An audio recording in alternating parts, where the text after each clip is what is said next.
తిరుమల లడ్డూ తయారీ వ్యవహారంతో అన్నవరం ఆలయానికి సరఫరా చేసే నెయ్యిపై అనుమానాలు వ్యక్తమవుతున్నాయి.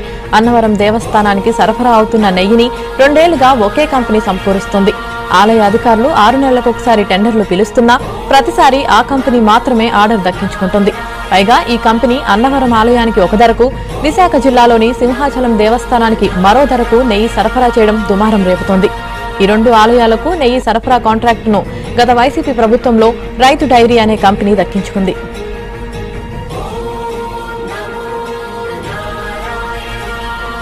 పశ్చిమ గోదావరి జిల్లాకు చెందిన ఈ కంపెనీ సింహాచలం దేవస్థానానికి కిలో నెయ్యి 344 రూపాయల చొప్పున, అన్నవరం దేవస్థానానికి 538 రూపాయల చొప్పున వసూలు చేయడంపై విమర్శలు వస్తున్నాయి.